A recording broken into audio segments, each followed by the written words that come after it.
On from Daring Run, Broadsword and Ekbalko. And John Frankham and Andy Turnell ensuring that there's no hanging about here. Safely over the first. Pollardstown with, as I said, the champion jockey deputising for injured Philip Blacker. Pollardstown from Bird's Nest, Daring Run, Broadsword and Ekbalko. Last on the far side, Pollardstown, Bird's Nest, Daring Run, Broad's Nest and Ekbalko. Well strung out. Bird's Nest running for the second time at the meeting, in which Daring Run trying to break the disastrous RS sequence at this 1982 Aintree Festival.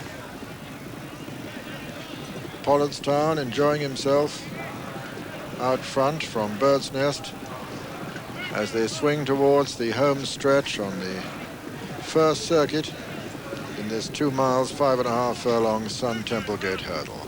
Daring Run in third, as you see. Broadsword and David Goulding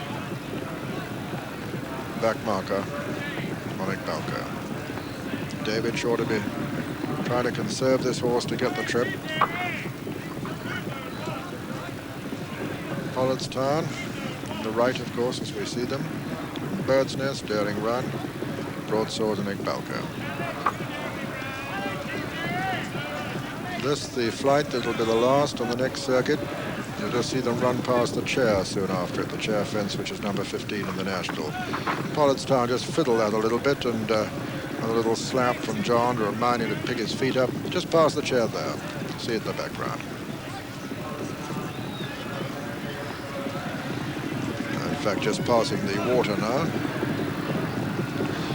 And now passing the winning post on the first circuit. Pollardstown in the lead from Bird's Nest, Little Gap to Daring Run, Broadsword and Ekbalko, and needless to say, all going very well within themselves at this stage.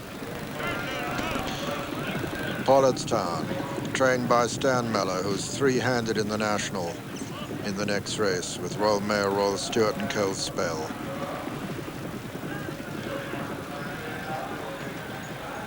With Bird's Nest still in very close attendance. One of the enigmatic horses of the hurdling game with a great prize-winning record, but by no means easy to predict his performance. Jumped right up sides almost Pollardstown then. Broadsword making a forward move. Peter Scudamore going up to join Ted Walsh. David Goulding still sitting quietly in rear on Ekbalko. And the order still Pollardstown, Bird's Nest, Daring Run, Broadsword and Ekbalko. Probably saw Peter Scudamore having a peep over his left shoulder there to see where David Goulding had got to and how well he was going to assess where he ought to make his move. Right over the far side of the course now. Pollardstown still from Bird's Nest with the remaining trio very close on their heels now. Daring Run, Ekbalko going up on the outside. Broadsword very close to them. David Goulding making an earlier than usual move here on Ekbalko as they swing into the straight. Pollardstown getting a reminder there from John Frankham. Bird's Nest hanging on in second, Ekbalko third. Broadsword very close now, and cruising there is Daring Run, just in behind Pollardstown as they come down to the third last.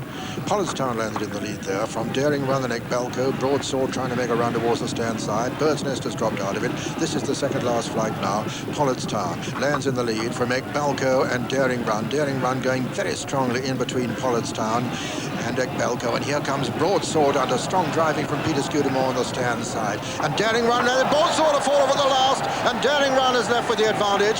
Daring Run now from Pollardstown and Ekbalko.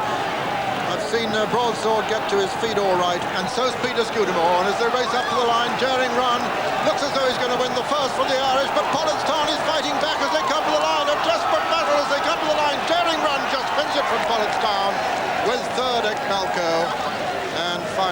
Bird's Nest, Peter Scudamore all right, Broadsword all right, and the result of the Sun Templegate Hurdle, always a dramatic curtain raiser to the National First, number 1, Daring Run, owned by Mrs. Helen D. Doyle, trained by Peter McCreery in Ireland and ridden by Mr. Ted Walsh.